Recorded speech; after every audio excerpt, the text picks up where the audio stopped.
নমস্কার, বাংলা বাজারে সবাইকে স্বাগত। আমি অনিকেত চট্টোপাধ্যায়। শুরু করছি আমাদের অনুষ্ঠান মতামত, এবং আজকের শীর্ষক আর.জি. কর ধর্ষণ মৃত্যু আন্দোলনের দখল নিতে চায় বিজেপি।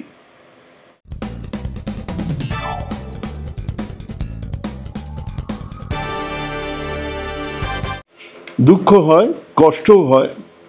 ধর্ষিতা খুন হওয়া মেয়েটির বাবা মা, বিলকিস বানোর ধর্ষক, হাথরাসের ধর্ষক, কাঠুয়ার ধর্ষকদের কাছে ধর্ষণের বিচার চাইছেন, তাদের পাশে নিয়ে আন্দোলনের কথা বলছেন, এবং এটাই যে ওনারা করবেন সেটাও বহু আগেই বলেছিলাম। ওনারা শোকের আবহে তাকে ধরে রাখতে, সেই আবহকে ধরে রাখতে নিত্য নতুন ইভেন্টের খোঁজে আছেন। তাই ওনার কন্যার সতীর্থদের আন্দোলনে ওনাদের আর কোনো ভরসা নেই। ওনারা দিল্লিতে অমিত শাহের কাছে বিচারের আশা করেন। ওনারা শুভেন্দু অধিকারী, শ্রমিক ভট্টাচার্য বা দিলীপ ঘোষের কাছে ধর্ষণের প্রতিকার চান, যাদেরকে ওনার কন্যার সতীর্থরা মঞ্চের ধারে কাছেও ঘেঁষতে দেন। আর আজই বলে রাখছি, আগামী 2026-এ এনাদের নতুন ভূমিকা দেখার জন্য তৈরি থাকুন। ওনারা সেই প্রথম দিন থেকে ক্যামেরা, বুম, মাইক, টিভির পর্দা, খবরের কাগজে হেডলাইন ভালোবেসে ফেলেছিলেন। শুরুর দিকে মনে হয়েছিল এরকম এক ভয়ঙ্কর মৃত্যু, নিজের আত্মজার ওই পরিণতি হয়তোবা ওনাদের বোধ বুদ্ধির ওপরে সাংঘাতিক এক প্রভাব ফেলেছে। আজ একরকম, কাল অন্যরকম, তারপরের দিন আবার আর একরকম বলে বেড়াচ্ছেন। কিন্তু এখন স্পষ্টই বুঝতে পারছি ওনারা ওই টিভির পর্দা, খবরের কাগজের প্রথম পাতা থেকে বেরিয়ে আসতে চান না। মাত্র গতকাল বলেছেন ওনাদের স্থানীয়ভাবে নাকি এক ঘরে করে দেওয়া হয়েছে। কেন?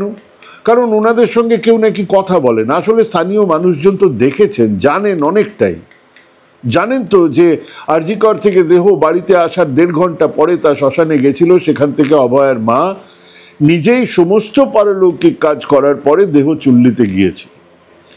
কিন্তু কদিন পর থেকেই ওনারা বলা শুরু করলেন পুলিশ এসে জোর করে, তাড়াহুড়ো করে দেহ পুড়িয়ে দেয়। এই সব কিছু চলাকালীন ওনাদের এক প্রতিবেশী, এক কাকু, সঞ্জীব মুখার্জি, খবর পাওয়ার পর থেকে ওনাদের সঙ্গে ছিলেন সারাটাক্ষণ, প্রতিবেশী হিসেবে সব সাহায্য করেছেন। কদিন পর থেকেই এই অভয়ার বাবা ওই ভদ্রলোকের বিরুদ্ধে অভিযোগ তোলেন। এই ভদ্রলোকের মোবাইলেই তোলা ভিডিওতে এই অভয়ার বাবা বলেছিলেন যে পুলিশের টাকা দেওয়া ইত্যাদি সবটাই মিডিয়ার প্রচার। পরে ঠিক তার উল্টোটাই বলেছেন, যার ফলে এলাকার মানুষজন বিরক্ত। হ্যাঁ, এলাকার মানুষজন উপযাচক হয়ে আর কথা বলেন না। আর সেই দুই অভিভাবক নবান্ন অভিযানে গেছেন। কাদের সঙ্গে নিয়ে? শুভেন্দু অধিকারী, শ্রমিক ভট্টাচার্যদের নিয়ে। দাবি কি? বিচার চাই। তদন্ত করছে কে? সিবিআই। এখন আমাদের পাঠ্যক্রম। বিজেপি একটা ইস্যু চায়, বিজেপি তৃণমূলের বিরুদ্ধে লড়াই করতে চায়, এ রাজ্যের ক্ষমতা দখল করতে চায়, এগুলো খুব স্বাভাবিক। কিন্তু সেটার জন্য কাদেরকে পাচ্ছেন? যাদের কন্যা ধর্ষিতা, মৃতা, সেই তদন্তভার আছে সিবিআই এর উপরে। যারা বলছেন সিবিআই কোনো রকম তদন্ত করছে না, তারা হাত মেলাচ্ছেন দুজনে। সেই দুই অভিভাবক আজ এই অবস্থায় পৌঁছলেন কি করে? সেই রাস্তাটা দেখিয়েছিলেন ওই জুনিয়র ডাক্তারেরা। যে জুনিয়র ডাক্তারদের আন্দোলন ছিল আদতে এক ইভেন্ট, যা খাড়া করতে খরচ হয়েছে লক্ষ লক্ষ টাকা। চোখ বুঝে ভাবুন। খাদ্য আন্দোলনের কথা না, doctor Nanda, doctor Mahato, doctor হালদারদের সেসব ভাবতে বলবোই না, কারণ ওসব ভাবতে শিরদাঁড়ার ওপরে একটা মস্তিষ্কও লাগে। আমি আমাদের দর্শকদের, যারা সেই দিনগুলো দেখেছেন, যারা শুনেছেন, পড়েছেন ট্রাম্পারা আন্দোলন, তেভাগা আন্দোলনের কথা, তারা ভাবতেও পারবেন যে সেই সমস্ত আন্দোলন কেমনভাবে ছড়িয়ে পড়বে, সেই আন্দোলনের কথা কেমনভাবে মানুষের কাছে নিয়ে যাওয়া যাবে। তার জন্য এক ইভেন্ট ম্যানেজমেন্ট কোম্পানিকে ডাকা হয়েছে। তাদেরকে দিয়ে সেই আন্দোলনের ছবি, ভিডিও ভাইরাল করা হচ্ছে। সেসব তো ছিল না। তারপরেও সেসব আন্দোলন কিভাবে ছড়িয়ে পড়ল? সেই আন্দোলন কিভাবে ছড়িয়ে পড়েছিল গ্রাম থেকে গ্রামে, এক প্রান্ত থেকে অন্য প্রান্তরে। মানিক বন্দ্যোপাধ্যায় লিখে ফেললেন হারানের নাচ জামাই, সলিল চৌধুরী লিখে ফেললেন শপথ, নকশালবাড়ির মহিলাদের সেই আত্মত্যাগ, বেঙ্গাই জোতের সেই 11টা লাশ আগুন হয়ে ছড়িয়ে গেল। অজিত পান্ডে লিখলেন তরাই কান্দে গো, উৎপল দত্ত লিখলেন তীর, বললেন একদিকে নকশালবাড়ি, অন্যদিকে বেশ্যাবাড়ি, মধ্যে কিচ্ছু নেই। প্রেসিডেন্সি কলেজ থেকে ছাত্ররা চললেন গ্রামে। আর ওই আর.জি. করের ডাক্তারবাবু স্থবির দাশগুপ্ত পড়া ছেড়ে চলে গেলেন গ্রামে। সেসব কি ইভেন্ট ম্যানেজারদের তৈরি ইভেন্ট ছিল? কিন্তু গত আগস্ট আরজি করের ধর্ষণ আর হত্যার পরে যে আন্দোলন গড়ে উঠেছিল তার খানিকটা ছিল বাংলাদেশের জুলাই অভ্যুত্থানের নকল নবিশি, আর বাকিটা ছিল এক ইভেন্ট। হ্যাঁ, রীতিমতো পয়সা খরচ করে ওই doctor Nanda, doctor Haldar, doctor Mahato ইত্যাদিরা ইভেন্ট ম্যানেজমেন্ট কোম্পানিকে দিয়ে টাকা দিয়ে এক ইভেন্ট সাজাচ্ছিলেন। সেই ইভেন্ট শেষ, আর তাকেই আবার জাগানোর এক বৃথা চেষ্টা চলছে। এবারে জাগানোর দায়িত্ব নিয়েছেন শুভেন্দু অধিকারী। এক ইভেন্ট কোম্পানি যারা সোনার দোকান থেকে, লক্ষ্মী পুজো থেকে হোলি কিংবা পয়লা বৈশাখে ইভেন্ট সাজিয়ে দেয়, তারাই দায়িত্ব ছিল এই আন্দোলনকে সাজানোর, তার বিভিন্ন ন্যারেটিভ তৈরি করার, ইভেন্টের নানান রং আনার। ধরুন ওই যে একটা শিরদাঁড়া তৈরি করে হাতে নিয়ে লালবাজার চলো, গোটা কলকাতা পুলিশের শিরদাঁড়া নেই, ওনারা হাতে করে এক শিরদাঁড়া নিয়ে চললেন লালবাজার অভিযানে। সেটা ছিল ওই ইভেন্ট ম্যানেজমেন্ট কোম্পানির তৈরি ইভেন্টের অঙ্গ। কিন্তু এসবের জন্য তো পয়সা চাই। হ্যাঁ, তার ব্যবস্থাও হয়েছিল, সে গল্প আমরা জানি। 9 তারিখে ভোরবেলায় ঘটনা ঘটেছে, আমরা জেনেছি 10 তারিখে খবরের কাগজে। সরকারের কিছু অর্বাচীন সিদ্ধান্ত, মানুষের রাগ বেড়েছে, অবিশ্বাস বেড়েছে, মানুষের বিভিন্ন সময়ে জমে থাকা রাগ হঠাৎ এক প্লাবন হয়ে নেমেছে কলকাতার রাজপথে। 14 তারিখ সেই ইভেন্টের কৃতিত্ব নিতে চেয়েছেন রিমঝিম সিংহ, এক সেরা বাঙালি, তা খানিক কৃতিত্ব তাকে দেওয়াই যায়। এর মধ্যে ঘটে গেছে আরজি করে সেই বাথরুম ভাঙার ঘটনা। এই ধর্ষণ হত্যার মধ্যে এক বিরাট অবিশ্বাস তৈরির মতো ঘটনা। চারিদিকে ছড়িয়ে গেল খবর টয়লেটেই খুন হয়েছিল। সবাইকে অন্ধকার রেখে সেই টয়লেটটাকেই বেমালুম গায়েব করে দেওয়ার চক্রান্ত চলছিল। আরজি কর প্রশাসন এবং সরকার সেই চক্রান্ত নাকি করছিল। কাজেই দাবি এক, দফা এক, মুখ্যমন্ত্রীর পদত্যাগ। এসবের মধ্যেই আমরা দেখলাম এই মহানগরে বাংলাদেশের জুলাই আন্দোলনের প্রতিচ্ছবি। স্লোগান থেকে মিছিলের আঙ্গিকে বাংলাদেশের ছাত্র আন্দোলনের জলছবি। এবং 21শে আগস্ট ধর্ষণ হত্যার 12 দিনের মাথায় SBI-তে, স্টেট ব্যাংক অফ ইন্ডিয়াতে একটা অ্যাকাউন্ট খোলা হয়ে গেল। মুক্ত হস্তে দান করুন, কোনো ভুল নেই। আন্দোলন চালাতে পয়সার দরকার হয় বই কি। আন্দোলন, মিটিং, মিছিল আয়োজনের জন্য ফান্ড রেজিং তো নতুন কিছু নয়। সেই কবে 1 চাঁদা তুলতেন কমিউনিস্ট পার্টির কর্মীরা। রেল আন্দোলনকে সাহায্যের জন্য মোট 51 টাকা তুলে দিয়েছিলেন তখনকার রেল শ্রমিক নেতা জ্যোতি বসুর হাতে। তো 12 দিনের মাথায় ব্যাংক অ্যাকাউন্ট খোলা হলো। খুললেন প্রিয়া লাকড়া, রিয়া বেরা এবং শিবম গারোদিয়া। প্রিয়া লাকড়ার বাড়ির ঠিকানা দেওয়া হলো ঝাড়খণ্ডের ঠিকানা, কারণ তিনি ওখানকার মেয়ে। আন্দোলন সমর্থনের মানুষের সমর্থন ছিল, হু হু করে টাকা এলো।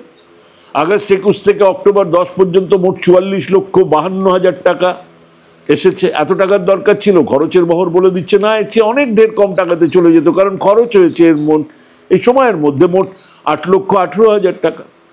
কিন্তু এখানে কাহানি মে টুইস্ট। এরপরে 29শে আগস্ট আরেকজন ডাক্তারবাবু, ডাক্তার শুভজিৎ সরকার, আরেকটা অ্যাকাউন্ট খুললেন, এটা ওই স্টেট ব্যাংকে। এখানেও হু হু করে টাকা এলো। এবং 30শে আগস্ট 17ই সেপ্টেম্বর 62,52,000 টাকা চলে এলো।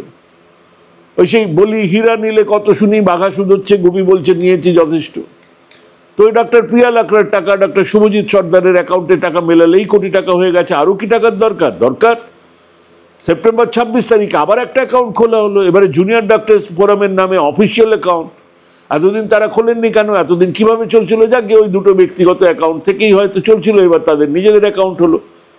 তারপরে কি বাকি দুটো অ্যাকাউন্টের সব টাকা ওই অ্যাকাউন্টে চলে গেল, পাঠিয়ে দেওয়া হলো? না, সবকটা অ্যাকাউন্টই আছে। সরকারের কাছে থেকে স্বচ্ছতার দাবি যারা করেন, তাদের কাজকর্ম এত অস্বচ্ছ কেন?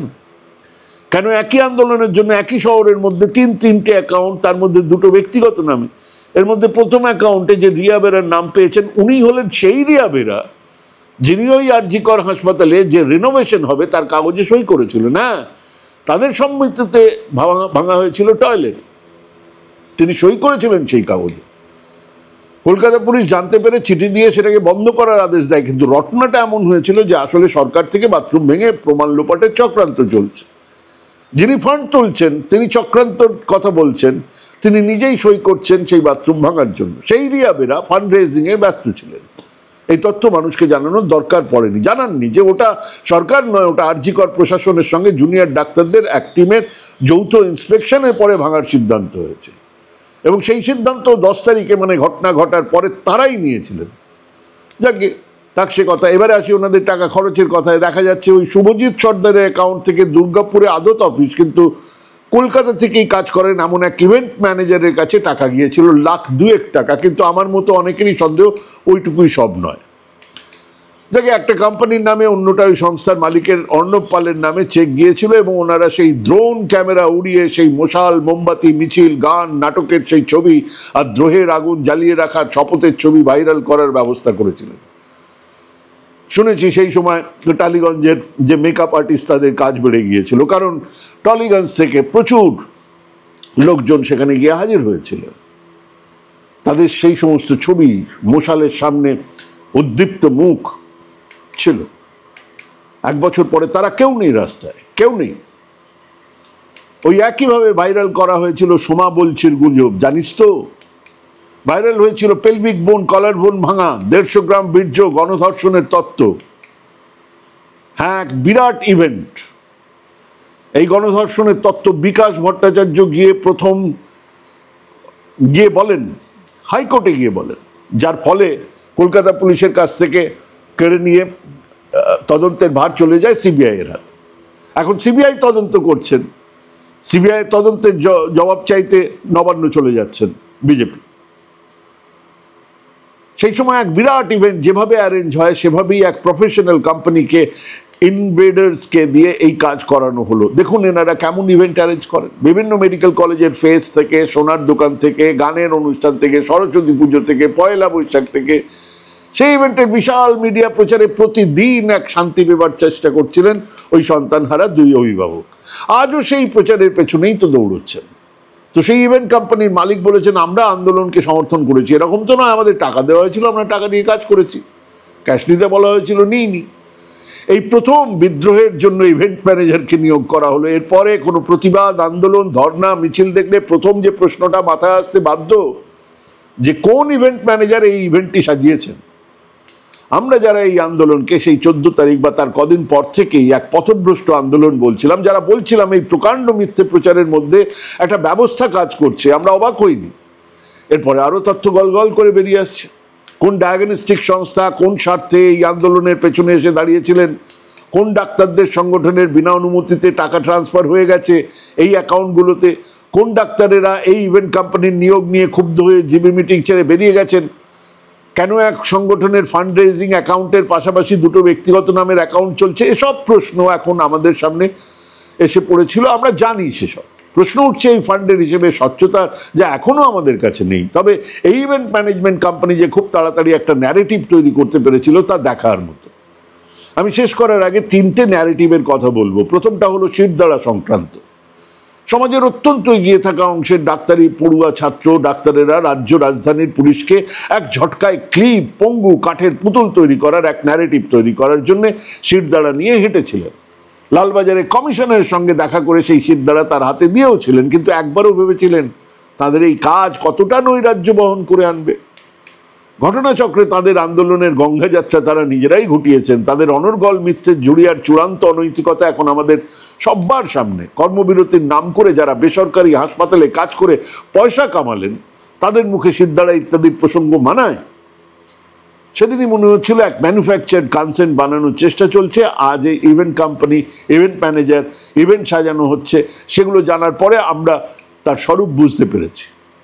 2 নম্বর ঘটনা হলো সেই লালবাজার অভিযানের দিনেই একটা ভিডিও ভাইরাল হওয়া। এক পথচারী জলের বোতল বিলি করছেন, বিপ্লবী ছাত্রদের হাতে হাতে ধরিয়ে দিচ্ছেন বোতলের জল। সেই ভিডিও তারপরের দিন ভাইরাল। মাত্র 3 আগস্ট ঢাকার রাস্তায় একই ভিডিও ভাইরাল হয়েছে, একই রিক্সাওয়ালা ছাত্রদের হাতে তুলে দিচ্ছে বোতলের জল।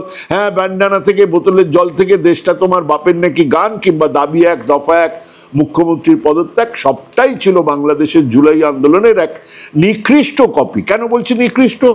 সেই জুলাই অভ্যুত্থানে 1 মাসে 624 জন মারা গিয়েছিলেন। আর কলকাতার এই 3 মাস চলা আন্দোলনে পুলিশ লাঠি চালিয়েছে মাত্র একটা ঘটনায়, ওই নবান্ন অভিযানের দিনে। সেদিন অবশ্য সেখানে ডাক্তার বিপ্লবীরা ছিলেন না। 3 নম্বর হলো খুব দ্রুত একের পর এক মিথ্যেকে ছড়িয়ে দেওয়া, যার অধিকাংশ মিথ্যের খবর খুব ভালো করেই জানতেন ওই ডাক্তারবাবু, তাদের নেতৃত্ব। এটা অবশ্য খানিকটা বিজেপি আইটি সেলের কায়দায় ছড়ানো হয়েছে। হ্যাঁ, এই ইভেন্ট ম্যানেজমেন্ট কোম্পানির মালিক স্পষ্ট করেই বলে দিয়েছেন, আমরা কোনো রাজনীতি করি না। হ্যাঁ, তারা কোনো রাজনীতি করেন না, কিন্তু তারা প্রতিটা রাজনৈতিক ন্যারেটিভ কিভাবে তৈরি করা হয় তা জেনেছেন, বুঝেছেন আর তার প্রয়োগ করেছেন। কিন্তু doctor Nanda, doctor Mahato, doctor হালদারেরা একটা জায়গা বুঝতে পারেননি, যারা এই পেছন থেকে আন্দোলনকে ধোঁয়া দিচ্ছিলেন তারা বুঝতে পারেননি যে আন্দোলন, সংগ্রাম, বিপ্লব, লড়াইয়ের জন্য এক সততা অত্যন্ত প্রয়োজন। মানুষকে কিছুদিন বোকা তো বানানোই যায়, চিরটাকাল বোকা বানিয়ে রাখা যায় না। আর এই জায়গাতেই চালে ভুল করেছেন ডাক্তার বিপ্লবী। ইভেন্ট ম্যানেজমেন্ট কোম্পানি দিয়ে বিয়ে বাড়ি হয়, সোনার দোকানের বিজ্ঞাপন হয়, বাণিজ্য হয়, প্রচার হয়, আন্দোলন হয় না, বিপ্লব হয় না, সমাজ বদল হয় না। তার জন্য সেই জ্বলতে থাকা আগুন দরকার হয়, যা সেদিন সলিল চৌধুরীর শপথ কবিতায় ছিল, সেই তেভাগা আন্দোলনের মিছিলে ছিল, সেই কাকদ্বীপ, ডোঙাজোড়া, কমলাপুরের লড়াইতে ছিল, আরজিকর আন্দোলনের শুরুতেও ছিল। কিন্তু কিছু মানুষজনের ধান্দাবাজির জন্য তা এক চোরাগুলিতে ঢুকে পড়ে, যার থেকে আজও বেরোতে পারিনি, বের হওয়া সম্ভব নয়। আর এখন সেই আন্দোলন কার খপ্পরে গিয়ে পড়েছে? বিজেপির। একটা আউট অ্যান্ড আউট মিসোজিনিস্ট, অত্যন্ত নারী বিরোধী, সমস্ত রকমের প্রোগ্রেসিভ ধারণা, ভ্যালুজের বিরোধী একটা দল। সেই দল আজকে এই গোটা আন্দোলনের দখলদারি নিতে চাইছে। নিতে পারবেন না, মানুষ বিশ্বাসও করবে না, সেগুলো আলাদা। কিন্তু যারা আন্দোলনটা শুরু করেছিলেন তারা পস্তাচ্ছেন, তারা ভুল বুঝতে পারছেন, এবং এই ভুল থেকে শিক্ষা নিতে হবে। আগামী আন্দোলন অরাজনৈতিক হওয়া সম্ভব নয়, আন্দোলনকে রাজনৈতিক হতে হবে, আন্দোলনের একটা রাজনীতির ভাষাও থাকতে হবে। সেখান থেকেই নতুন আন্দোলন সম্ভব। আর সেই আন্দোলন ছড়ানোর জন্য, সেই আন্দোলনকে চেহারা দেওয়ার জন্য মিথ্যে কথা বলে হবে, চালাকি করে হবে না, হবে। আমি ভাবছি, আপনারাও ভাবুন, ভাবতে থাকুন, ভাবার চেষ্টা করুন, প্র্যাকটিস করুন। ভালো থাকবেন, সুস্থ থাকবেন। আজকে এখানেই শেষ করছি। নমস্কার।